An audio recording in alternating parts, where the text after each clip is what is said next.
Assalamualaikum warahmatullahi wabarakatuh. Apa kabar nih hari ini? Semoga kita semua dalam keadaan sehat walafiat. Nah, hari ini kita sudah mencapai di tema keempat. Ini tema terakhir di semester 1. Tema 4 ini tentang kewajiban dan hakku. Nah, hari ini kita akan belajar di subtema 1, yaitu kewajiban dan hakku di rumah.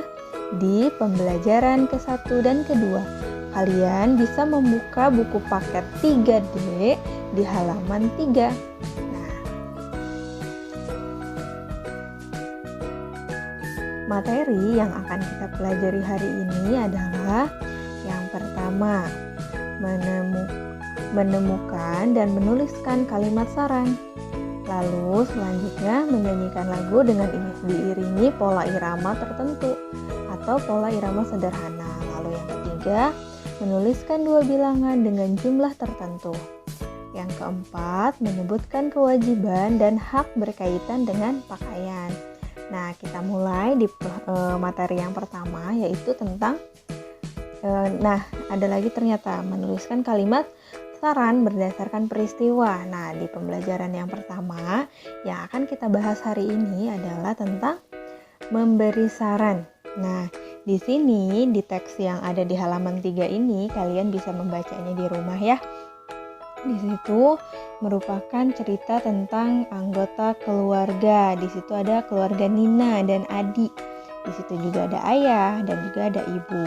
Nah, mereka setiap pagi, mulai dari bangun pagi, mereka memberi salam satu sama lain.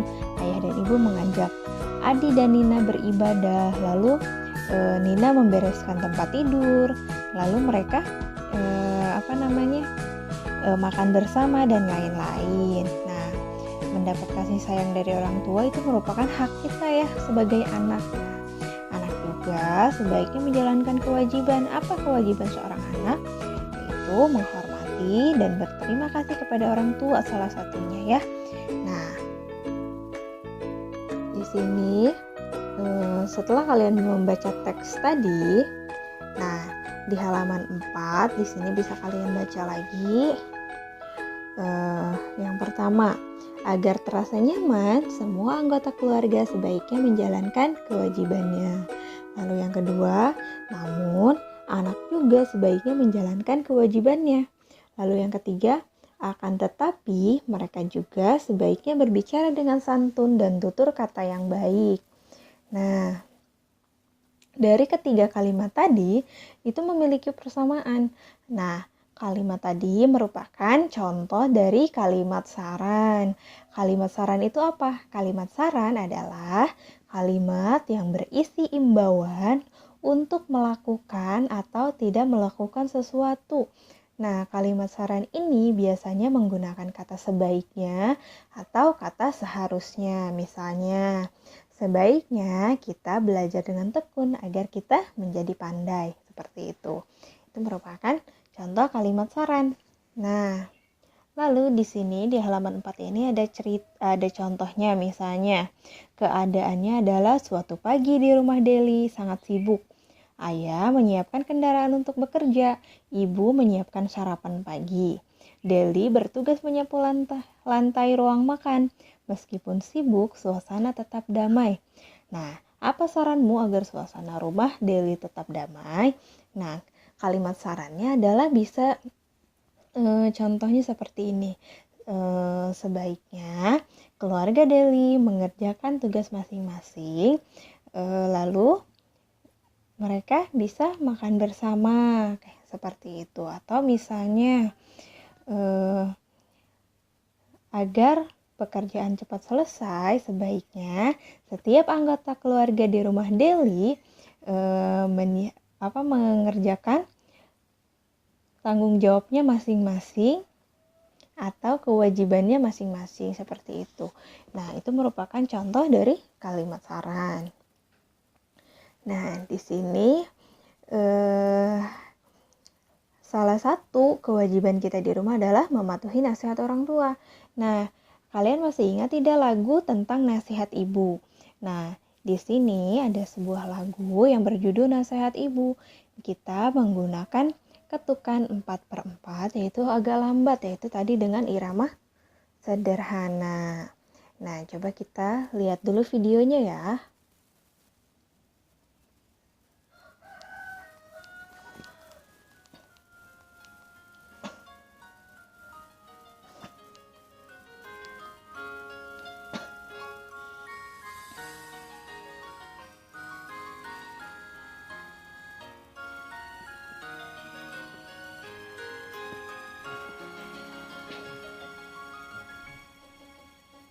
Nasihat ibu, pesan ibu, akan ku ingat selama hayat. Dan dimanapun aku berada, nasihat ibu, pedomanku. Dan dimanapun aku berada, nasihat ibu, pedomanku. Nasihat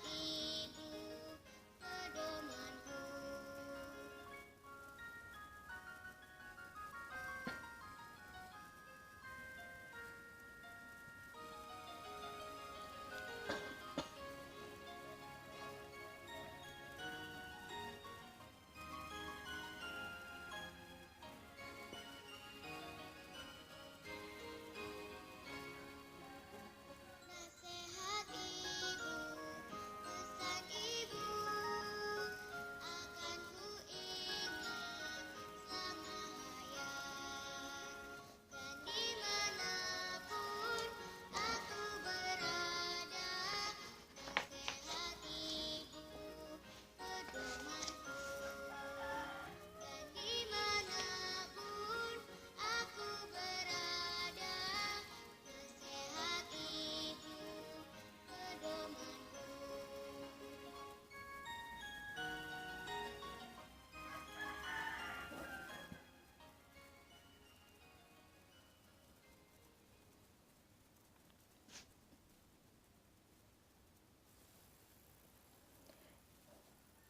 Nah, itu tadi merupakan contoh lagu dengan pola irama sederhana. Kalian bisa mencoba bernyanyinya di rumah, boleh dengan suara lembut atau dengan suara biasa, bisa juga dengan suara lantang. Nah, selanjutnya di sini kita akan berhitung. Nah, di sini ada contohnya. Ayah menandai halaman yang telah dibaca. Ayah menandai buku pada halaman 80. Jika jumlah halaman buku adalah 256, berapa halaman buku lagi yang belum dibaca oleh ayah? Nah, di sini berarti kita menghitungnya yaitu 80 ditambah titik-titik, hasilnya 256. Nah, caranya untuk mengerjakannya tinggal kita kurangi. Hasil dari ini dikurangi yang sudah diketahui yaitu 80. Jadi 256 dikurang 80 hasilnya adalah 176. Nah, di halaman 6 di situ di kotak yang berwarna biru, di situ juga merupakan contoh soal yang bisa kalian kerjakan. Di situ hasilnya sudah diketahui ya, yaitu 256. Nah, tetapi di sini masih ada titik-titik yang harus kita isi. Cara mengisinya adalah tinggal kita kurangi, yaitu 256 dikurangi 200, hasilnya 56. Ada lagi nih, di sini penjumlahannya hasilnya sama 256. 256. Nah, cuman di sini yang diketahuinya adalah angka 125. Itu caranya sama, yaitu dikurangi. Yaitu 256 dikurangi 125 hasilnya 69. Nah, di kotak yang ketiga juga sama ya Kak ya. Ini yang diketahuinya bilangan pertama. Lalu hasilnya sudah ada. Nah, untuk mengisi titik-titik di sini, kita pun menggunakan cara yang sama yaitu pengurangan. Hasil yang 256 ini kita kurangi 150. Maka hasilnya adalah 106. Nah, oke, kita lanjutkan. Nah, di sini menjaga kesehatan tubuh merupakan kewajiban kita juga ya. Nah, kita juga berhak mendapatkan tubuh yang sehat. Nah, kewajiban menjaga tubuh atau kesehatan tubuh merupakan kewajiban semua anggota keluarga. Menjaga kesehatan bisa dilakukan dengan cara makan makanan yang bergizi, mandi teratur, istirahat yang cukup. Nah, selain itu, untuk menjaga kesehatan kita memerlukan tidur yang merupakan istirahat yang sangat baik. Nah, selain itu, bersantai bersama keluarga atau rekreasi merupakan bentuk istirahat. Dengan bersantai, kita dapat mengistirahatkan tubuh dan pikiran kita setelah beraktivitas.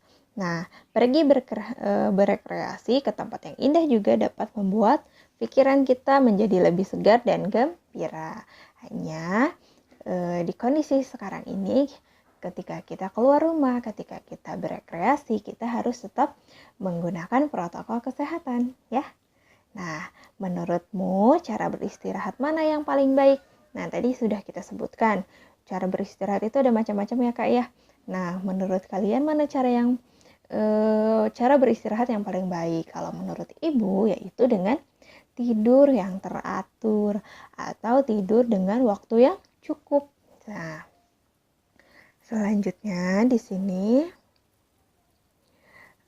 kita tentang menjaga kesehatan tubuh. Kalian boleh membaca teksnya di halaman 8. Di sini adalah teksnya, yaitu menjaga kesehatan tubuh adalah kewajiban setiap anggota keluarga. Selain beristirahat yang cukup, kewajiban menjaga kesehatan juga dapat dilakukan dengan menjaga kebersihan.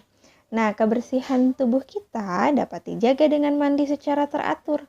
Kebersihan pakaian juga harus dijaga. Jika pakaian kotor dan basah, sebaiknya diganti dengan pakaian bersih dan kering. Dengan begitu, tubuh kita akan terhindar dari kuman penyakit. Selain karena kotor, kita juga berganti pakaian ketika akan berangkat ke sekolah. Kita mengenakan seragam jika akan pergi ke sekolah. Kita berkewajiban untuk mempersiapkan pakaian yang akan dikenakan. Pakaian yang akan kita kenakan harus rapi dan bersih. Nah, mendapat pakaian yang bersih merupakan hak anggota keluarga. Dengan mengenakan pakaian yang bersih, kita akan mendapatkan tubuh yang sehat karena terhindar dari penyakit. Nah, di sini bisa sambil kalian isi di buku paket kalian masing-masing ya. Nih, berilah tanda centang atau tanda checklist pada pernyataan yang merupakan kewajiban kita. Di nomor 1.